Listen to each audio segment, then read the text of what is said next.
3, 2, 1. Olá pessoal, eu sou Flank Ataídes, do canal Historiando a História, sou historiador, e hoje eu vim abordar uma diferença entre o liberalismo econômico e o marxismo, né?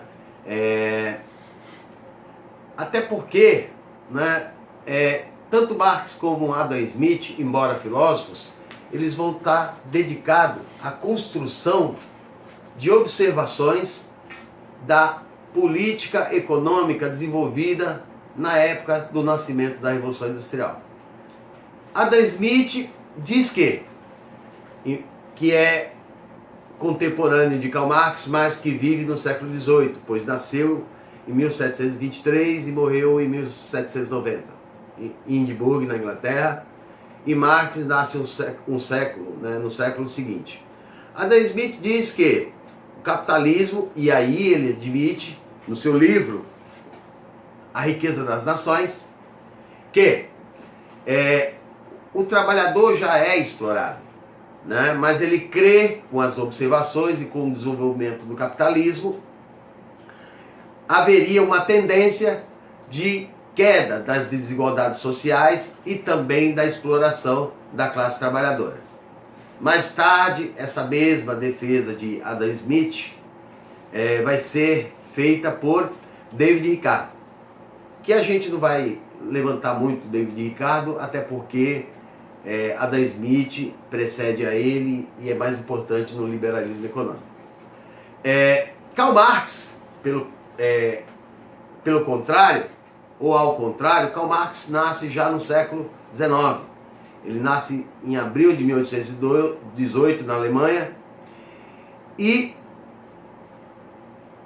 desde de sua juventude ele é influenciado pela juventude hegeliana, né, de Hegel, a teoria das ideias, né? E mais tarde ele vai ter uma briga, claro, com os hegelianos, porque na tese 11 da Carta a Feuerbach ele vai dizer que até o momento os filósofos interpretam a história e cabe aos filósofos transformarem a sociedade. A principal obra dele é O Capital, um livro, assim como Adam Smith, dificílimo, muito abstrato de se ler, né? Um livro muito complicado. Eu aconselho, por exemplo, né, Adam Smith é também complicado, mas Karl Marx e Adam Smith têm intérpretes nos dias de hoje, né? Mas Karl Marx tem uma saída ainda, né? Quem lê Karl Marx, 3 livros básicos, né? Ou 4, que eu posso citar aqui: As Teorias Econômicas e Filosóficas, o Manifesto do Partido Comunista, que vai ser Engels, né, que é seu companheiro a vida toda de trabalho filosófico, vai dizer que é de uma grande genialidade. O Manifesto do Partido Comunista tem 30 folhas, né? E ali Marx ele conta a história de quando, na Idade Média, o servo era explorado e vai ser o proletário explorado pela elite burguesa, fabril, né? Da construção das fábricas, da explosão do motor, né? Do surgimento do motor e do excesso de trabalho, né? Então ele vai estar fazendo essa crítica. Outro livro importante de Karl Marx para se ler é A Guerra Civil na França, porque é uma mensagem clara. É a primeira vez que a classe trabalhadora toma conta de um poder de um Estado, né? A gente tem que lembrar que, como classe trabalhadora, nós somos a maioria da população. Recentemente, o The Economist, uma revista de publicação mundial, afirma que 25 homens apenas no mundo detêm mais dinheiro do que 3,5 bilhões de habitantes do planeta. A mesma revista, recentemente, ela diz que 750 homens ou famílias detêm 80% da riqueza mundial. Tá? Outro livro que se deve ler para entender Marx é o 18 Brumário de Luiz Bonaparte. Uma obra um pouco mais complicada, mas fácil de se ler. dá para se ler. Quem tem vontade de ler. Eu, particularmente, quando eu li 18 Brumário, eu li uma página, ou cada página deles, 3, 4 vezes, para poder entender o raciocínio, né? Porque o raciocínio dele é muito abstrato. E um outro livro que dá partida, né? Que ele escreve, ainda jovem, A Miséria da Filosofia. Esse livro, Marx já profetiza, ele faz a profetização de que haveria tempos que o homem venderia sentimentos imateriais. Tá? Então, Marx não está necessariamente desconstruindo o trabalho de Adam Smith. Ele está acrescentando ou percebendo que Adam Smith acreditava não se concretizou, ou seja, a classe trabalhadora continua sendo explorada, tanto que na Inglaterra,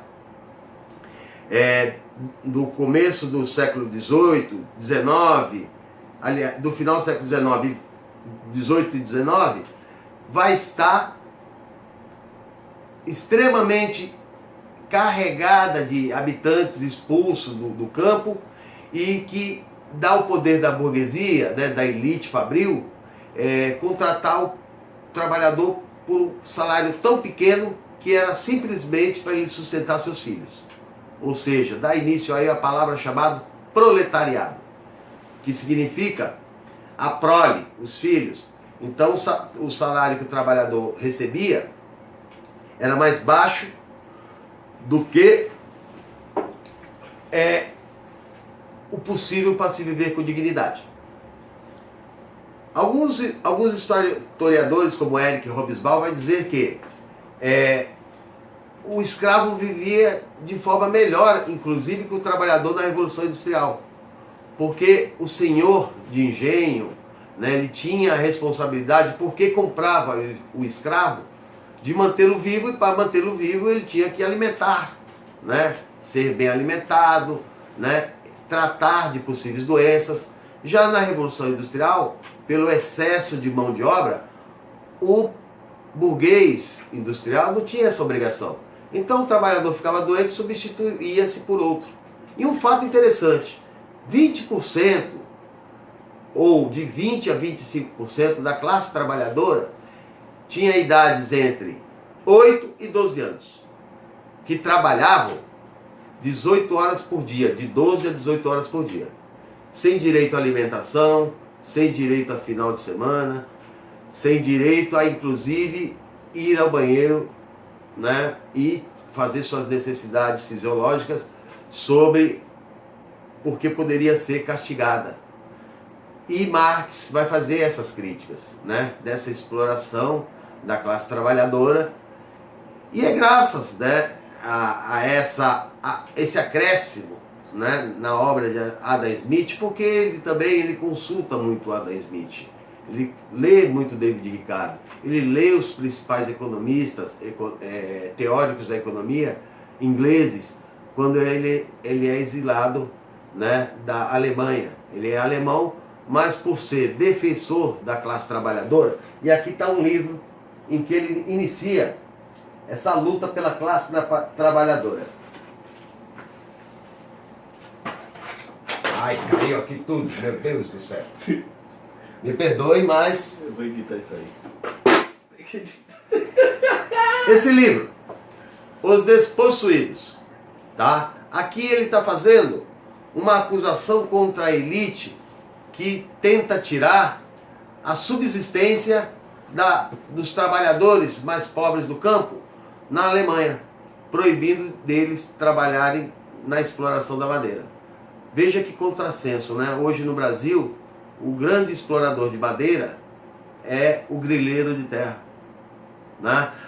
Muita gente critica os movimentos sociais, né, dos trabalhadores do movimento sem terra, e volto a lembrar que a terra é de cunho social, definida pelo Estatuto da Terra no governo militar.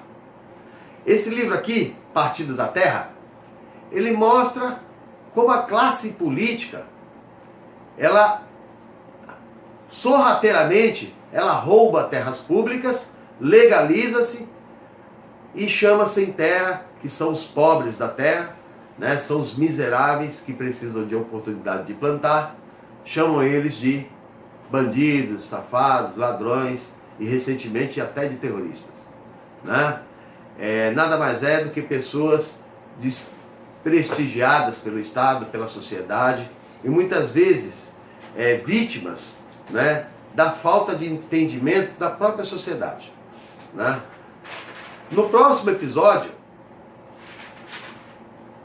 tentarei abordar uma desmistificação de comunismo, tá?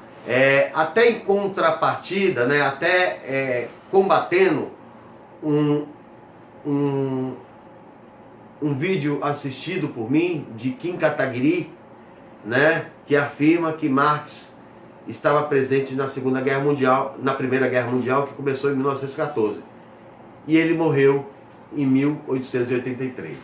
Tá bom, pessoal? Quem curtiu, dá um like, inscreva-se no canal. Minha função aqui é estar recebendo críticas, elogios, construções de ideias e também assuntos para serem trabalhados. Tudo bem? Um abraço, até a próxima. Faz a edição dessa porra aí. Tem que fazer, né?